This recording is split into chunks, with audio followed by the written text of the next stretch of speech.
Bismillahirrahmanirrahim. Assalamu alaikum. Welcome back to Irtisam Biology. Dear students, today I'm going to teach you exoskeleton. Sport and movement का next जो topic है हमारा वो है exoskeleton. Exo का मतलब होता है आउटसाइड एंड स्केलेटन का मतलब होता है फ्रेमवर्क, ढांचा। अब आउटसाइड मीन किधर होगा? ये आउटसाइड होगा बॉडी के। ऐसा स्केलेटन जो बॉडी के बाहर हो एंड इंटरनल मसल्स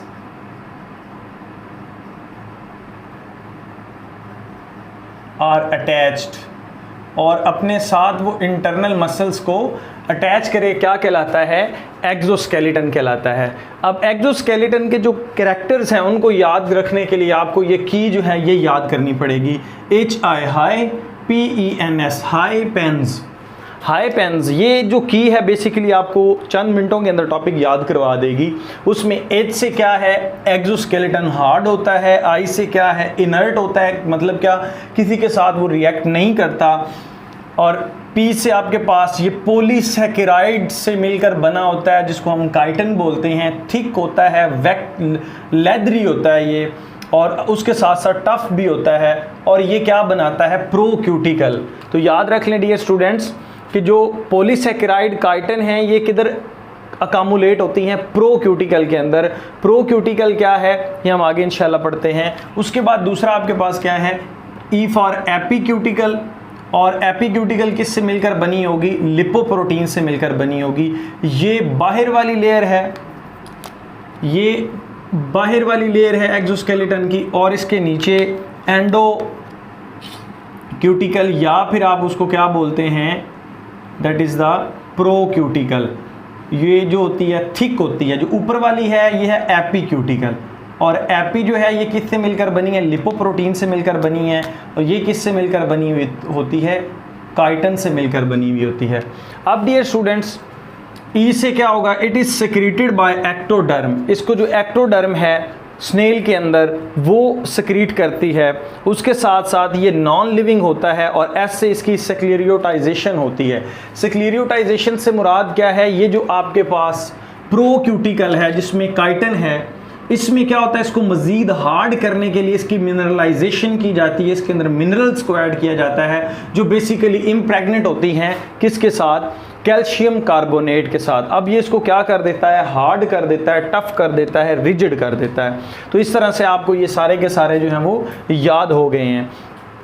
अब डियर स्टूडेंट्स, बेसिकली हमारे पास दो तरह की टाइप्स हैं एक्जोस्केलेटन की। एक जो बॉडी के साथ अटैच है, मतलब बॉडी उसके साथ ग्रो करती है, वो आपके पास है आर्थ्रोपोड के अंदर। और दूसरा जो है इससे ये आपके पास है मोलस्क्स के अंदर, स्पेशली स्नेल के अंदर। इसमें जो ऑर्गेनिज्म है वो क्या करता है? बाहर भी निकल सकता है, आज़ाद होता है, किसी टाइम भी बाहर आ जाता है। तो अब हम बारी बारी क्या करेंगे इसके बारे में पढ़ेंगे। तो मोलस्क्स का जो एक्जोस्केलेटन है ये बेसिकली आपके पास एग्जांपल इसमें आती है स्नेल। स्नेल जो है इसके पास दो तरह का स्केलेटन होता है। जो इसकी सॉफ्ट बॉडी होती है डियर स्टूडेंट्स, उसमें इसका कौन सा स्केलेटन है? Hydroskeleton, hydrostatic skeleton. लेकिन जो इसकी हार्ड बॉडी है उसके पास वो कौन सी है? It is made up of shell. ये किससे मिलकर बना होता है?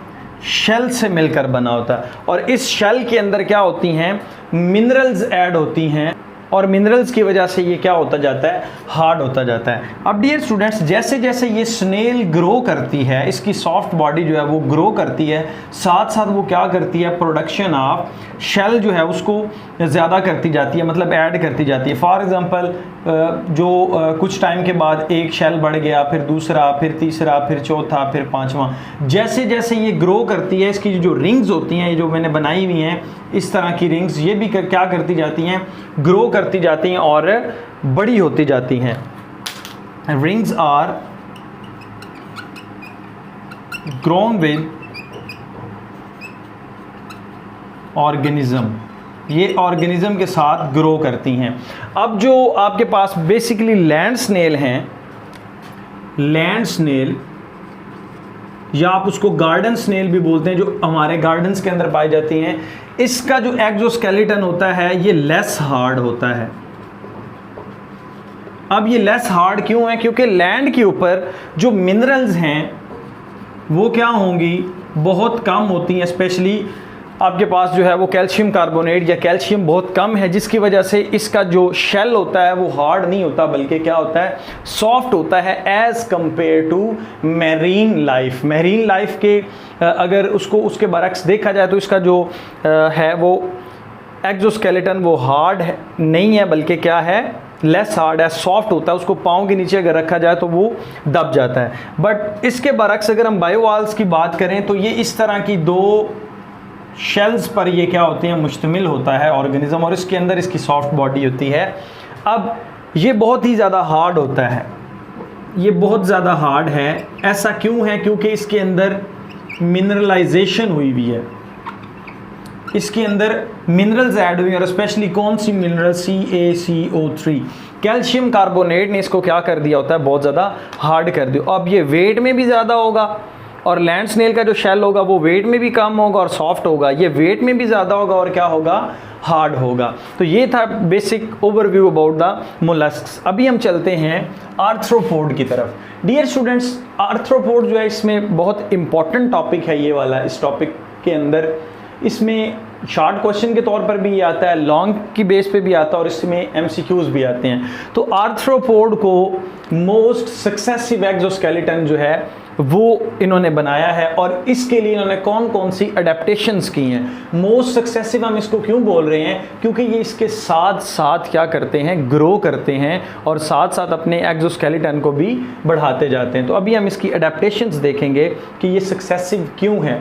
तो डियर स्टूडेंट्स, पहली अडेप्टेशन क्या है, लिव एंड ग्रो, कि ये साथ साथ अपने एक्सोस्केलेटन को भी ग्रो करते जाते हैं, मतलब बढ़ाते जाते हैं, और साथ साथ ये क्या करते हैं, अपना साइज़ भी इंक्रीज़ करते जाते हैं। एक बात याद रखें, जो आर्थ्रोपोड्स हैं वो कभी भी अपना एक्सोस्केलेटन शेल उतारे बिना, मतलब एक्सोस्केलेटन उसको उतारे बिना कभी भी ग्रो नहीं कर सकते। बट ये इनको हेल्प करता है, एड करता है। जब ये ग्रो करते हैं, ग्रो करने के बाद दोबारा से इसको क्या कर लिया जाता है, सक्रीट कर लिया जाता है, दोबारा से बना लिया जाता है। फिर उसके साथ साथ लिव, ये इसके साथ ही रहता है, मतलब इन्होंने 24 घंटे अपने ऊपर इसको क्या किया हुआ है, लपेटे हुआ है, जिसने इसकी क्या की हुई है, लोकोमोशन में भी हेल्प कर रहा है और एज वेल एज प्रोटेक्शन भी कर रहा है। उसके बाद आपके पास आते हैं Rijiju and bars. Dear students, ये कुछ ऐसे स्ट्रक्चर होते हैं, इन्होंने अपने एक्सोस्केलेटन की अंदर वाली साइड पर रिजिज एंड बार्स बनाए हैं। ये बनाने का क्या मकसद था, ताकि जो मसल्स हैं, सपोज ये मसल है, ये मसल है, ये मसल्स हैं, कि अटैचमेंट ऑफ मसल्स जो हैं वो क्या हो जाए, पक्की हो जाए, उसकी गिरफ्त जो है वो ज़्यादा हो जाए। So they provide ridges and bars to the muscles attachment. Muscles attachment के लिए रिजिज एंड बार्स बनाए हैं। उसके बाद इन्होंने क्या किया, अपने एक्सोस्केलेटन के अंदर जॉइंट बनाए हैं। याद रखें, जॉइंट का काम क्या होता है, मूवमेंट में हेल्प देना, लोकोमोशन में हेल्प देना। तो इन्होंने जो जॉइंट बनाए हैं वो हैं thin and as well as flexible. Flexible भी हैं, थिन भी हैं। अब इन जॉइंट्स का इनको फ़ायदा क्या होता है, they move swiftly, they move swiftly. इन्होंने इनकी मूवमेंट को क्या कर दिया है, तेज़ कर दिया है। ये सिर्फ जॉइंट्स की प्रेजेंस की वजह से, इसी वजह से हम आर्थ्रोपोड को बोलते हैं जॉइंटेड लेग्स। तो अब हमारे पास आते हैं सेंसिला। डियर स्टूडेंट्स, जो सेंसिला है बेसिकली ये क्या हैं, सेंसरी रिसेप्टर्स हैं। जो इन्होंने क्या किया है, सेंसरी रिसेप्टर्स हैं जो इन्होंने अपने एक्सोस्केलेटन के अंदर बनाए हैं। और ये किस फॉर्म में बनाए हैं सेंसरी रिसेप्टर, जिनको हम सेंसिला बोल रहे हैं? या तो इन्होंने ब्रिस्टल्स की फॉर्म में बनाए हैं। ब्रिस्टल्स से क्या मुराद है, छोटे छोटे हेयर्स, हेयर लाइक प्रोजेक्शंस की फॉर्म में बनाए हैं, या फिर क्या हुआ है, लेंसेज की फॉर्म में बनाए हैं। अब ये दोनों क्या करते हैं, सेंसरी रिसेप्टर हैं, तो ये आने वाले स्टिमुलस को, ये ब्रिस्टल या लेंसेज क्या करेंगे, आने वाले स्टिमुलस को डिटेक्ट करेंगे और फिर उसके अगेंस्ट बॉडी से रिस्पॉन्स शो करवाएंगे। तो बेसिक ये जो था इनका एक फंक्शन ये भी था सेंसिला बनाने का। फिर उसके साथ साथ इसके एडवांटेजेस क्या हैं, इनको जो एक्सोस्केलेटन मिला है इसके एडवांटेजेस आपके पास ये हैं कि गैसियस एक्सचेंज, मतलब ये ऑक्सीजन एंड कार्बन डाइऑक्साइड को एक्सचेंज कर सकते हैं with the help of exoskeleton, क्योंकि जो इनका एक्सोस्केलेटन होता है वो पोरस होता है। अब ये पोरस होने, इतना भी पोरस नहीं है कि उसमें से वाटर जो है वो इजीली गुजर जाए, बट वो गैसेस एक्सचेंज के लिए जो है वो फ़ायदेमंद होता है। उसके बाद प्रोटेक्शन फ्रॉम माइक्रोब, जैसा कि मैंने पहले आपको बताया ये इनर्ट होता है। इनर्ट का मतलब है ना किसी को छेड़ेगा और ना ही कोई इसको छेड़ने की कोशिश करेगा। दैट्स वाई जो माइक्रो ऑर्गेनिज्म है वो इन पर अटैक नहीं करते, अगर करते भी हैं तो ये उनकी क्या करता है, प्रोटेक्शन करता है, क्योंकि जो इसकी बाहर वाली एपीक्यूटिकल है, अगर ये बात की जाए एपीक्यूटिकल है तो ये किससे मिलकर बनी हुई है, लिपोप्रोटीन से मिलकर बनी हुई है। अब ये जो लिपोप्रोटीन है बेसिकली ये क्या कर रही होती है, प्रोटेक्शन कर रही होती है। और उसके नीचे ये आपके पास जो मेन बड़ा पोर्शन है ये आपके पास किस चीज़ का है, दैट इज़ द एंडोक्यूटिकल। अब एंडोक्यूटिकल जो है ये किससे प्रोटेक्शन करती है, ये ओवरऑल बॉडी को प्रोटेक्ट कर रही होती है, एंड एज वेल एज ये मिनरल्स को स्टोर करती है लाइक कैल्शियम, और पॉलीसैकेराइड से मिलकर बनी होती है जिसमें आपके पास काइटिन आता है। अब इसका अगला जो है एडवांटेज वो क्या है कि ये वाटर बैरियर के तौर पर काम कर रही है। अब देखेंगे लिपिड से निकला है। लिपिड एंड प्रोटीन मोस्टली जो है, जो यहाँ पर प्रोटीन है ये स्ट्रक्चरल प्रोटीन होगी, फाइब्रस प्रोटीन होगी। डियर स्टूडेंट्स, ये प्रोटीन जो है ये फाइब्रस एंड स्ट्रक्चरल प्रोटीन जो होती हैं बेसिकली ये वाटर इनसॉल्युबल होती हैं। और यहाँ पर जो दूसरी लिपिड्स हैं वो तो आपको ऑलरेडी पता है कि वो नॉन पोलर होते हैं, और दैट्स वाई वो वाटर के लिए जो वाटर लविंग नहीं होते बल्कि हाइड्रोफोबिक होते हैं। तो ये वाटर के बैरियर के तौर पर काम कर रही होती है, क्योंकि जो इंसेक्ट होते हैं ये हार्श कंडीशन के अंदर, टेरेस्ट्रियल एनवायरनमेंट के अंदर, बहुत ज़्यादा गर्मी के एनवायरनमेंट के अंदर भी जो है वो सर्वाइव कर जाते हैं। तो इसकी रीज़न क्या है, बिकॉज ऑफ लिपोप्रोटीन। तो ये वाटर बैरियर के तौर पर काम करती है, ये अंदर से बाहर वाटर को नहीं जाने देती, जिससे क्या होता है कि जो इंटरनल वाटर की कंसंट्रेशन है वो कंजर्व रहती है। अब इसकी डिसएडवांटेजेस में जो सबसे अहम बात ये है कि जब ये एक्डाइसिस करते हैं, एक्डाइसिस किसको बोलते हैं, मोल्टिंग किसको बोलते हैं, जब इन्होंने ग्रो करना होता है तो ग्रो करते वक्त ये क्या करते हैं, अपने एक्सोस्केलेटन को उतार देते हैं, उसको क्या बोलते हैं, ecdysis. The removal of old exoskeleton by the help of an enzyme is called ecdysone, this is called ecdysis. अब इस एक्डाइसिस के प्रोसेस में जब ये उसको उतारते हैं तो ये जो टाइम पीरियड होता है, इस टाइम पीरियड के अंदर जब नया एक्सोस्केलेटन चढ़ाया जाता है ये क्या होते हैं, वल्नरेबल होते हैं, आप कह सकते हैं ससेप्टिबल होते हैं। मतलब क्या कि अब इन पर अटैक करना बहुत ज़्यादा ईजी होता है, क्योंकि इस कंडीशन के अंदर ये वल्नरेबल हैं, ससेप्टिबल हैं, कोई भी इनको इजीली जो है वो शिकार बना सकता है। स्पेशली जो बर्ड्स होते हैं वो इस तरह की सिचुएशन में इनको ज़्यादातर जो है वो खाते हैं, क्योंकि इनका जो हार्ड पार्ट होता है वो ऊपर से उतर चुका होता है। इसकी आपने एग्जांपल देखी होगी, बिच्छू जो हैं वो ऐसे ही होता है, उनका जो ऊपर वाला शेल है वो पड़ा हुआ होता है और उसमें से बिच्छू निकल के चला गया हुआ होता है, तो हम लोग सम टाइम जो है वो डर जाते हैं उससे। सो ये जो था आपके पास बेसिक था एक्सोस्केलेटन ऑफ आर्थ्रोपोड, जो कि मोस्ट सक्सेसिव है। ये MCQs डियर स्टूडेंट्स इसको आपने गौर से देख लेना है, और इसके अंदर ये शॉर्ट क्वेश्चन है, ये वाला रिजिज एंड बार्स वाला, और ये सारे इसकी जो एडेप्टेशंस हैं। उसके बाद एक्डाइसिस पे हर दफ़ा, एक्डाइसिस और मोल्टिंग इसको बोलते हैं, इसके बारे में अभी मैं आपको थोड़ी देर के बाद बताता हूँ। एक्डाइसिस और मोल्टिंग का जो प्रोसेस है इस पे भी जो है वो शॉर्ट क्वेश्चन आता है। तो ये था आपका आर्थ्रोपोड के अंदर। अभी जो हमारा नेक्स्ट है वो है एक्डाइसिस। एक्डाइसिस जो है ये पीरियोडिक होता है वक्त के साथ साथ, यानी कि जैसे जैसे जो एनिमल है उसने ग्रो करना है तो ये पीरियोडिक है, प्रोसेस है। इस प्रोसेस के अंदर क्या होता है, शेड ऑफ कर दिया जाता है ओल्ड स्केलेटन, जो पुराने वाला एक्सोस्केलेटन उसको शेड ऑफ कर दिया जाता है और रिप्लेस विद न्यू के साथ इसको क्या कर लिया जाता है, रिप्लेस कर लिया जाता है। अब डियर स्टूडेंट्स ये देखें, ये आपके पास जो है ये है एक्सोस्केलेटन और ये जो है वो है हाइपोडर्मस। अब ये जो हाइपोडर्मस है इसके अंदर ये ग्लैंडुलर सेल्स प्रेजेंट हैं।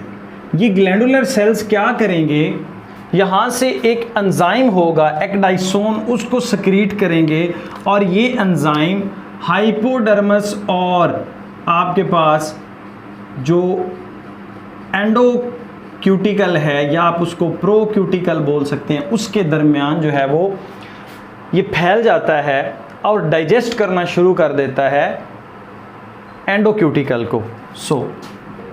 सबसे पहला प्रोसेस क्या है, जो हाइपोडर्मस है वो क्या करेगी, एक्डाइसोन एंजाइम है उसको सक्रीट करेगी विच डाइजेस्ट ओल्ड एंडोक्यूटिकल। जो ओल्ड एंडोक्यूटिकल है उसको क्या करेगा, डाइजेस्ट करना स्टार्ट कर देगा। ये पहला प्रोसेस होगा। दूसरे प्रोसेस में क्या होता है, सेपरेशन टेक प्लेस, सेपरेशन हो जाती है। किस किस की सेपरेशन होगी, सेपरेशन होगी हाइपोडर्मस की और एक्सोस्केलेटन की। अब जैसे ये सेपरेशन होती है, उसकी डाइजेशन चूंकि ज़्यादा हो चुकी है, उसके साथ साथ नेक्स्ट प्रोसेस क्या होता है, न्यू प्रोक्यूटिकल एंड एपीक्यूटिकल इज सक्रीटेड। इसको दोबारा से सक्रीट किया जाता है और दोबारा से बनाया जाता है। तो तीसरा प्रोसेस आपके पास ये होगा। और लास्ट प्रोसेस जो है, जब ये सक्रीट हो जाती है तो उसके बाद अंदर की तरफ न्यू सक्रीट होगी और ओल्ड को क्या कर दिया जाता है, पोर्स की फॉर्म में, या फिर आप कह सकते हैं कि एज ए होल जो है उसको बॉडी से रिमूव कर दिया जाता है। बॉडी से रिमूव कर दिया जाएगा तो इस प्रोसेस में क्या होगा कि ओल्ड वाला जो है वो सारे का सारा उतर चुका है और उसकी जगह पर न्यू आ चुका है। अब क्या होता है इस सिचुएशन में, ये जो नया आपके पास बना है एक्सोस्केलेटन, डियर स्टूडेंट्स, ये क्या होता है, इतना ज़्यादा हार्ड नहीं होता। तभी तो मैं कह रहा हूँ कि उस कंडीशन के अंदर वो वल्नरेबल होते हैं, उनकी बॉडी सॉफ्ट हो चुकी होती है। तो उसको हार्ड करने के लिए उसके अंदर क्या ऐड की जाती हैं, मिनरल्स ऐड की जाती हैं। स्पेशली जो आपके पास है कैल्शियम कार्बोनेट को ऐड किया जाता है ताकि जो एक्सोस्केलेटन है वो क्या हो जाए, हार्ड हो जाए। इससे क्या होगा, इससे ये होगा कि हार्ड हो जाएगा और दोबारा से वो अपनी डेली लाइफ के अंदर जो है वो जा सकेंगे और प्रे से बच सकेंगे।